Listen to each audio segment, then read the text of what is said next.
বিসমিল্লাহির রহমানির রহিম। আসসালামু আলাইকুম। আরএস মল্লিক হোমের পক্ষ থেকে সবাইকে স্বাগত জানাচ্ছি। আজকে উইন্টার সিজনে একটা স্পেশাল রেসিপি শেয়ার করতে যাচ্ছি, হেলদি এবং টেস্টি। রেসিপিটি হচ্ছে ভেজিটেবল স্যুপ। এই স্যুপটা আমার বর তো ভীষণ পছন্দ করে, আর এই সবজির সময় তো তার স্যুপ না হলে চলেই না। তো এই জন্য আমি আপনাদের মাঝে রেসিপিটা নিয়ে চলে এসেছি। তো রেসিপিটা বানাতে কি কি সবজি লাগে একটু দেখিয়ে দিই।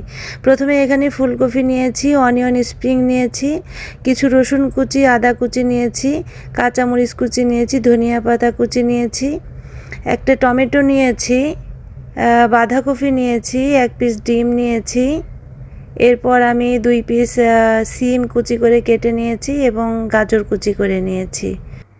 এছাড়াও আরও কয়েকটা উপকরণ লাগবে, আমি সেগুলো একসাথে রেডি করে তারপরে আমি চুলায় চলে যাব। এখানে আমি 2 টেবিল চামচ পরিমাণের কর্নফ্লাওয়ার নিয়েছি, আমি একটু পানি দিয়ে একটু গুলিয়ে রাখছি। তারপরে আমি ডিমটা ফাটিয়ে রাখছি।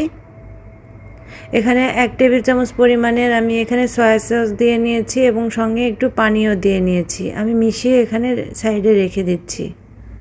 এবার আমি চুলায় ফ্রাই প্যান বসিয়ে দিয়েছি, আমি বাটারও দিয়ে দিচ্ছি, আপনারা চাইলে রান্নার তেলটাও দিতে পারেন। তারপর আমি এখানে রসুন কুচি দিয়ে দিচ্ছি।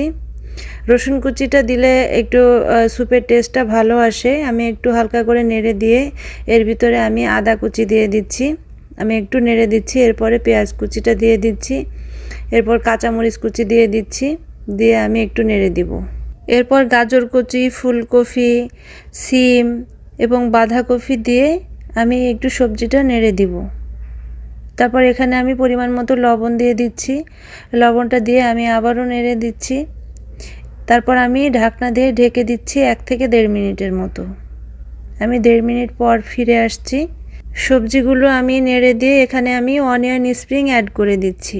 তারপরে এখানে আমি টমেটো দিয়ে দিচ্ছি, দিয়ে আমি সবজিটা ভালো করে নেড়ে আমি এখানে কালো গোলমরিচের গুঁড়োটা দিয়ে দিচ্ছি, আবারও সবজিটা নেড়ে দিচ্ছি আমি এখানে। তারপর এখানে আমি পানিটা অ্যাড করছি, আমি এখানে 2 কাপ পরিমাণের পানি দিয়ে দিয়েছি।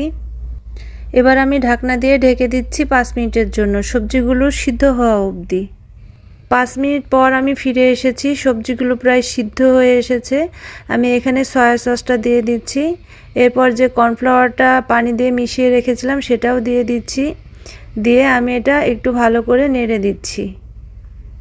এই কর্নফ্লাওয়ারটা দেওয়ার কারণে স্যুপের থিকনেসটা একটু সুন্দর আসে। এরপর আমি এখানে টমেটো সসটা দিয়ে দিচ্ছি 1 চা চামচ। এবার ধনিয়া পাতাটা আমি দিয়ে দিচ্ছি।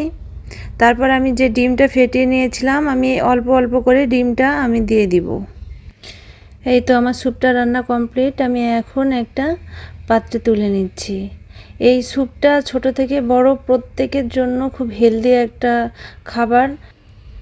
সকালে এবং সন্ধ্যার নাস্তায় এই রেসিপিটা আপনারা খুব সহজেই সবজি দিয়ে আপনারা বানিয়ে নিতে পারেন। স্যুপটা যখন পরিবেশন করবেন তখন লেবুটা দিয়ে স্যুপের সাথে মিশিয়ে দিবেন। রেসিপিটা কেমন লাগলো জানি না, তবে যদি ভালো লেগে থাকে তাহলে অবশ্যই লাইক এবং সাবস্ক্রাইব করবেন।